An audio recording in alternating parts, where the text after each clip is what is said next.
The town of Barrow in Alaska is secluded in 80 miles of pathless wilderness. Once a year, they endure 30 days of winter in total darkness, known as the polar night. Near this town, a stranger arrives on a boat, and after gazing at a spooky ship in the distance, he proceeds to Barrow. Outside Barrow, sheriffs Eben and Billy discover a heap of charred phones buried in the snow, which doesn't appear to be a prank. They also seize the opportunity to witness the last sunset they'll experience for a month. In town, residents are preparing to either hibernate or depart on the next plane. Since everyone is so occupied, they fail to notice a shadowy figure sneaking into the local kennel and slaughtering all the snow dogs inside. Back to the sheriffs. They pause to check on Bo, whose bulldozer is leaking gasoline all over the snow. Eben is in the midst of issuing a fine when they receive a radio message reporting the dogs' deaths. Meanwhile, Eben's ex-wife Stella finishes her work and drives her car to the airport. On the road, she's abruptly struck by a bulldozer, wrecking her vehicle. Stella can't wait to be towed and calls Eben for assistance, but Eben uses the pretext of having to work to evade her and sends Billy to fetch her instead. Billy drives Stella to the airport as quickly as possible, but they still don't make it in time. So now Stella will have to remain a month in Barrow. Back to Eben. He examines the dogs and finds a complete slaughter, but the owner's ally and John can't think of anyone who could despise them this much. Afterward, Eben returns to the police station, where his grandmother Helen and his brother Jake work with him. They receive a message from the utilidor reporting some vandalism, so Eben goes to inspect it. Carter and Wilson explain someone sabotaged their helicopter, which is usually kept under lock and key. Meanwhile, at the cell tower, Gus hears some peculiar noises outside and goes to investigate, only to notice the lights extinguishing. A group of enigmatic figures suddenly surrounds him, but before Gus can react, these individuals pounce on him and kill him to feed. It turns out they're vampires.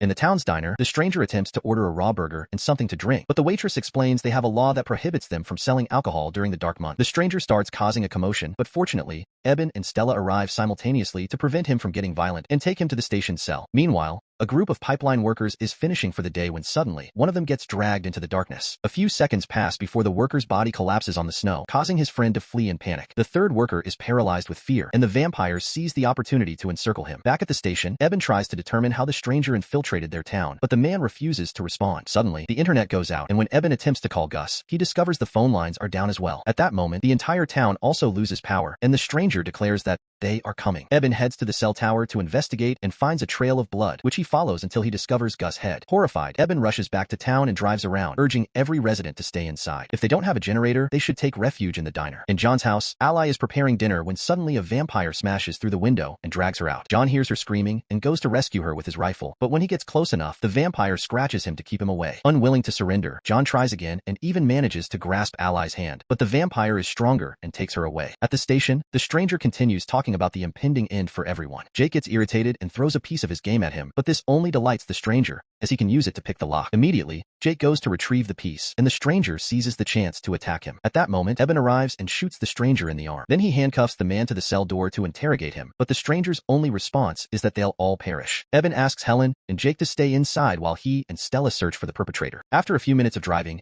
Eben halts the car because he saw something, but when Stella checks with her binoculars, she becomes frightened and urges Eben to get back in the car. The pair tries to flee, but a vampire suddenly leaps onto the car, and Eben's shots are futile. Stella stops the car, which causes the vampire to fall off, allowing them to return to town. When they return, they see fires everywhere and hear gunshots. Helen contacts them via the radio to request help, so they rush back to the station, but it's too late. Helen and Jake are gone, leaving only a trail of blood behind. The stranger is still in the cell, complaining because they didn't take him and asking Eben to help him end things. Eben seriously considers killing him, but Stella stops him. Meanwhile, the vampires convene in town to listen to their leader Marlowe. He reminds them it's crucial to decapitate their victims to prevent them from becoming vampires as well. He also wishes they had arrived in this town earlier because the perpetual darkness is ideal for them. Then the vampires go on a killing spree around town, feeding on anyone they can get their hands on without mercy. A terrified group of survivors gathers in the diner, all sharing the same experience. Their bullets were ineffective. Eben and Stella arrive and are relieved to see Jake is okay, but unfortunately, Helen didn't survive. The group discusses their options, and Carter suggests hiding in the utilidor, but that's too risky because it's too far. A woman mentions that her neighbor has an attic with a hidden pull-down ladder, and the house was boarded up before the owner left. Eben asks Carter to guide the group to that house while he and Stella divert the vampires. The two of them drive around town to act as bait, and the plan works. Soon, a group of vampires grabs their car and tries to attack them through the windows. Eben manages to kill one of them by aiming at the head, but Marlowe takes his gun and the car gets flipped over. The vampires immediately reach for Stella and Eben again, but at that moment, Bo shows up in his bulldozer and runs over the assailants. Eben and Stella rush to join him in the vehicle, and they drive away quickly until they reach the house with the attic, which is incredibly well hidden as promised. Eben tells the group they'll sleep in shifts and ration their food. They have a good chance of surviving because they're accustomed to the polar night, unlike their enemy. Meanwhile, Marlowe and Iris visit the stranger at the station. They commend the man for completing completing his task perfectly and promised to turn him, but when Marlowe embraces the stranger, he kills him instead. 6 days pass with the survivors managing to stay alive and well in the attic, although they sometimes have to deal with Wilson's father, Isaac, having dreams about his wife, who died years ago. One evening, they hear noises outside, and Stella peers through a hole to discover the vampires are ransacking the neighboring houses. Some of the survivors want to leave before they're discovered, and when Stella and Eben point out it's too risky, an argument ensues. Eben calms everyone down and reminds them they're a team before coming to terms with the fact the vampires are too close. They need to escape to gather supplies from the store and hide in the utilidor, but they'll need some cover, so they agree to try when the next blizzard arrives. On the 7th day, the group hears Kristen calling for help in the streets. Eben notices that the vampires are trailing her by leaping across the rooftops, meaning they're using her as bait. The survivors insist on helping her, so Eben goes out and discovers that John is also nearby, hiding underneath a house. Kristen is his priority, and Eben asks John to wait, but unfortunately, this distraction means Eben doesn't arrive in time, and the vampires begin slashing at Kristen before leaping in defeat. With the vampires distracted, Eben goes to rescue John, but as soon as he pulls him out, he realizes John is turning into a vampire as well. Eben tries to reason with him, but John goes berserk and attacks, pushing Eben against a swing set, which catches him with its chains. Fortunately, there's an axe nearby that Eben uses to defend himself, allowing him to kill John with a few precise blows.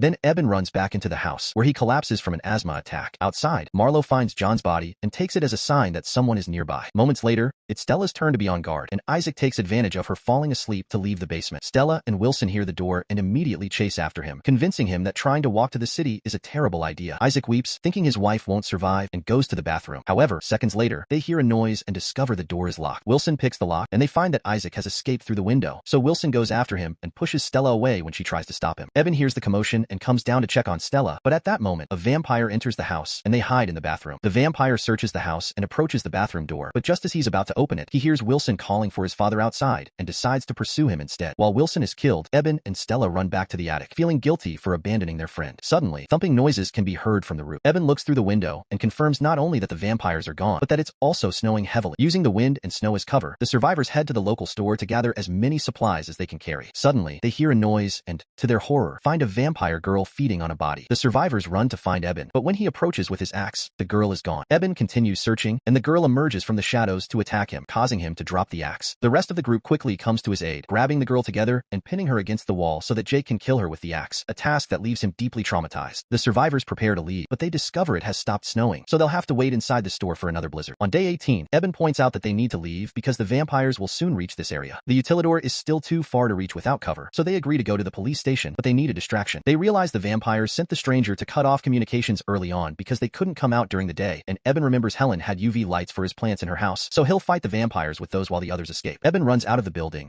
making noise on purpose to get the vampires' attention. However, one of the creatures goes after the fleeing group and attacks one of the survivors. The group has no choice but to leave him behind as they escape, safely reaching the station. The vampires surround Helen's house, and Marlowe allows Iris to go first, but as soon as she steps inside, Eben confronts her with the glowing UV light. Iris falls on the snow as half her body burns, and the vampires rush to shut down the generator to turn off the lights. Eben runs through the back door while keeping his group updated via walkie-talkies. So Bo tells him to head to Rogers Avenue. Marlowe sees Iris suffering and gets her permission to feed on her, so she can die peacefully. The other vampires pursue Eben, only to be suddenly run over by Bo driving a ditch driller. He shoots all the ones that try to jump on the vehicle, but soon there are too many of them, and Bo decides to crash the driller into a building. He exits the vehicle with a box of explosives in hand, and since his rifle is jammed, he lights a flare and drops it in the box. Eben watches the explosion that takes down a bunch of vampires before running away in grief. However, Bo is still alive. When Bo emerges from the building, Marlowe calls him pathetic and kills him with his foot. Eben joins the others at the station, but their reunion is cut short when Carter reveals he was bitten by the girl in the store when they held her down. Carter lost his family in a car crash and has wanted to end his life for a while but never dared. Now he finally has a reason to ask for assistance. Eben hates to do this but knows it's for their own safety, so he takes Carter into another room to kill him while everyone listens. On day 27, they notice a light coming from a neighboring house. Eben and Stella go to check and are shocked to find Billy next to the bodies of his family after he killed them to save them from the vampires. He wanted to end things for himself too, but the gun jammed. Eben chastises Billy for not even trying to save his family before the three of them return to the station, only to find it vacant. Since it has started to snow again, the trio assumes the others went to the utilidor and begin heading there. When they hear some noises, they hide under a house and see Gail walking down the street. Stella rushes to grab her and bring her under the house right before a vampire appears, so Eben decides to distract him to give the others a chance to flee. However, instead of going with the women, Billy runs in another direction out of terror, drawing the attention of another vampire. Eben manages to run safely to the utilidor and reunites with the others, but he worries when he notices Stella and Gale haven't arrived yet. Meanwhile, Marlowe gathers the vampires and reminds them humans shouldn't know they're real, emphasizing it's crucial to find every single survivor and kill them all. Back at the Utilidor, Billy arrives without realizing a vampire is following him. The creature bites Billy, and the group quickly comes to help him when they hear his screams. This vampire is stronger and manages to overpower Eben, almost throwing him into the metal grinder. Billy jumps on the creature and pushes it into the grinder first, effectively killing it, but also losing his arms in the process. To make matters worse, Billy is beginning to transform, so Eben has no choice but to end his life as well. On day 30, the survivors start to celebrate the imminent sunrise. Eben finally reaches Stella through the walkie-talkie, and she explains that she and Gale are hiding beneath a car nearby. Eben looks through the window and sees they're encircled by vampires, so he asks Stella to stay under the car until morning so they can witness the sunrise together. However, the vampires are fed up with waiting and have used the oil Bose bulldozer leaked all over town to ignite a fire. If Stella and Gale remain under the car, they will burn, but if they emerge, they will be killed. Desperate, Eben realizes that a human can't win this battle, so he uses a syringe to extract some blood from Billy and injects it into his own body. As Eben begins to transform, the others wonder if they should kill him, but a weeping Jake defends his brother. Eben says goodbye to Jake with an embrace, then goes outside to challenge Marlowe to a one-on-one duel. Marlowe agrees and starts overpowering Eben easily, but this diversion gives Stella and Gale the opportunity to flee. Eben's body continues to change while he is being battered, and when Marlowe is about to deliver the final blow, Eben's eyes turn black. He uses his newfound full vampire strength to strike Marlowe's head so forcefully that he kills him instantly. With their leader gone, the remaining vampires retreat, but Eben doesn't chase after them since dawn is near. Stella realizes the sunlight will affect Eben as well, so she takes him to the top of the hill. The pair shares one last kiss as the sun rises and turns Eben to ashes in Stella's arms.